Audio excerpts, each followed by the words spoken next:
Asteroid Made of Dragons by G. Derek Adams. Read by Paul Inman, author of Ageless, in production and for pre-order now on inkshares.com, and co-author of Motor City Chronicles, Book 1, Transgressions, also for pre-order on inkshares.com.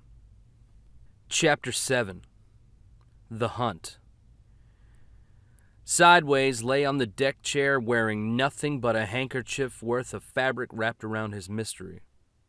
The assassin liked to think that the periwinkle cotton was a perfect match to the shade of paint he had used on his malformed horns, and complemented the unabashed carrot orange of his skin. He also liked to think that the glances and whispers aimed in his direction were in reference to his chiseled physique, and not the litany of scars that hummed across his skin.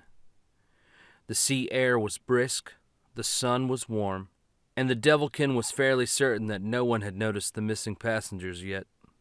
He kept his eyes closed to slits, the afternoon heat making him like a fat disco lizard on a rock. He dangled a hand to the deck, feeling around for the wooden tankard that perhaps still had a few precious swallows of purple alcohol slurry. His fingertips brushed against the hilt of his magic sword, Chester, tucked strategically under his chair. "Sorry, Chet," the assassin burped, then redirected his finger quest to the rim of his cup. Not too long ago, the devilkin had carried 2 magic swords, acquisitions that had taken him not a little trouble and expense. He had carried the gray blade Chester and a fair gaudier weapon known as Sunhammer. Then the beach, and those kids, skinny girl and the boy, can't believe they broke Sunhammer. Sideways slurped at his tankard, then let his fingers fall back down on the remaining sword. "But they didn't break you, Chet. They didn't even see you." The assassin chuckled, and then squinted up at the sun. Almost feeding time again. Sideways sighed and rolled up from the chair like a solicitous cobra. He snagged Chet and his cup and tossed the complimentary towel he had been given over his shoulder. A pair of women in sunsuits, a goblin and a human, gave his mystery a frank look as he swaggered by, but he only had time for a short smile. They had booked passage on the luxury liner, the vacuous Gargantua. It had been leaving when they needed it to, and it boasted a passenger list of a few hundred.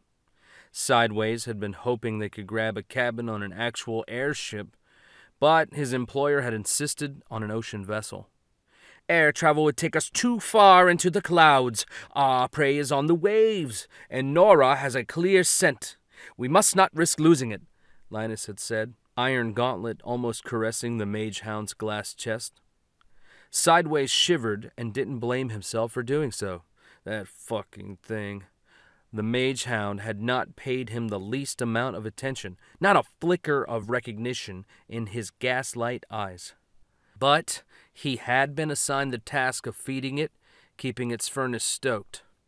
His employer had spent most of the past 2 days asleep. Sideways had spent it counting. Counting hours, counting kids, counting the number of minutes a nanny would leave her charges unattended, counting the drinks an old dowger threw down the crystal bar, counting the scars on a young elf's wrist as he swam by in the lap pool. Nora was hungry, and she only ate one thing: life. Life for time, life for the blue flame to burn a little longer, a little brighter. The assassin sat on the deck of the Gargantua and kept drinking and counting. As best he could tell, one life bought between 8 to 16 hours. There didn't seem to be an easy way to gauge what any life would buy between the hound's jaws. The fat dwarf he nabbed on the first night had only lasted 6, but that might have had to do with the dagger the old lady had needed between the ribs before she stopped screaming for help. He had picked her because she was cruel to one of the serving men at the banquet table. Some justification is nice. Rude to the help, feed to the doggy. The next morning he hit on the idea of trying to snag any of the small pets that the affluent passengers brought along, but they proved better guarded than the children. The one golden beetle he'd managed to spirit away had barely stroked the glass dog's furnace. He'd been forced to engineer a seeming lifeboat accident for a pair of wood elves on the crew to cover up their immediate disappearance. The two elves had blubbered and begged for their lives. Sideways hated that. Although half devil by birth and a killer by trade, there was an old sinew of morality in his heart's core, and he'd been forced to knock both of them unconscious. At least they won't know they're dying, he consoled himself. Nora had burned like a full moon on the fuel of the elves' lives. Sideways dumped the bodies overboard. It was most of the following day before the blue light began to diminish, but he had already found another log by then. A young noble drank himself into a stupor and left loud orders that he not be disturbed in his quarters. Sideways slithered through his door and scooped up the South Soul, taking care to lock the cabin door behind him. It was distasteful work, but that's what he got paid for. Linus's gold was good and showed no sign of slacking. Sideways tapped on his heart, hoping it would quiet the persistent ache of his hangnail conscience. They were a day behind the skinny girl and would land tomorrow in Shiloh. He would just have to keep finding logs until then. The Devilkin turned the corner, taking the stairs 2 at a time down into the B deck, the passenger level. He arrived at the bottom and spun delicately into the nearest corner where a convenient pool of shadow seemed to have a sideways appropriate outline. Sideways scratched his nose with the edge of the complimentary towel and grinned with sudden excitement. Someone is following me. He knew that tickle in the pit of his stomach well, the slight twinge at the base of his spine. Most people could train themselves to harness this simple instinct, but for rogues of his profession, those slight, unconscious signals were as good as trumpets on his shoulders. Sideways wrapped his orange fingers around Chet and made his breath go shallow, the way that an empty corner full of shadows would breathe if it suddenly were burdened with lungs. Linus came down the stairs. The old man was wearing a clean robe, closed at the waist with a golden strip of silk. It left enough of his employer's chest bare that Sideways could see the horrible, twisting scar that covered most of the torso. The assassin blinked, surprised despite himself. He had more than his fair share of scars, but the ones that the knight bore, they were something else. The edges mashed together like idle potter's clay, a strange molted complexion as if the wounds were not healed so much as forced together. Linus looked around the empty hall and then nodded in appreciation. I know you are hidden, but I cannot discover you. Let us speak. The assassin stepped from the shadows, still taken aback. He had only ever seen Linus in his iron armor, long blue cloak draped with care. Seeing him like this, it was like coming upon a naked parent. No, more like a hawk with all the feathers ripped off, or a crocodile with no teeth. Nora's light grows dim. She needs to be fed, the old man said. I'm on my way now, Sideways shrugged. There's a lot of people on this boat, sure, but it's like hunting a herd all penned up together. Have to be careful that no one notices the missing bucks. And you've been asleep for 2 days. I've been handling it, old man. I understand. Linus began to walk down the hallway towards their quarters, where the mage hound waited. Your discretion has always been a hallmark, and I know that at times your tasks are unpleasant. The old man stopped in front of a closed cabin door. Sideways' eyebrows rose. They were standing in front of the cabin, directly adjacent to their own. This is so embarrassing for the old man. Linus took a step towards the door, then placed his hand delicately on the clean oak, as if it were a window pane on a summer's day. The Devilkin cleared his throat to prevent his employer from waltzing into the wrong room, but Linus's words and straight back showed no sign of error. Do you know what it is to be a villain? The old man asked, softly. Sideways ran a thumb down the cruel edge of his blade.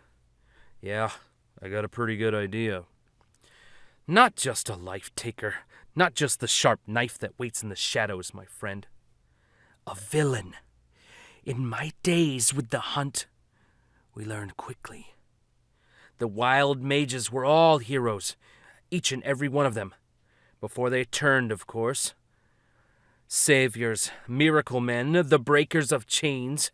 Even as they fell into madness, there were those who still sang their songs, who would still die to save the shining star that kept their little patch of earth from ruin.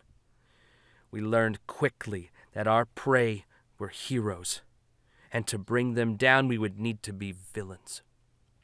We would burn the hero's towns to bring her from hiding. We would steal the hero's lover and hold him for ransom. Every fool that stood between us and our quarry were either obstacles or weapons, and we learned to use both. Sideways felt his mystery itch, but decided to ignore it. The old man kept his gaze on his palm and the wood of their neighbor's cabin. Because we knew what the heroes were, what they would become. Sparing a life in a hunt meant spending 100 when the mage turned. I slit many a throat knowing that a century of hearts would beat on because of that decision.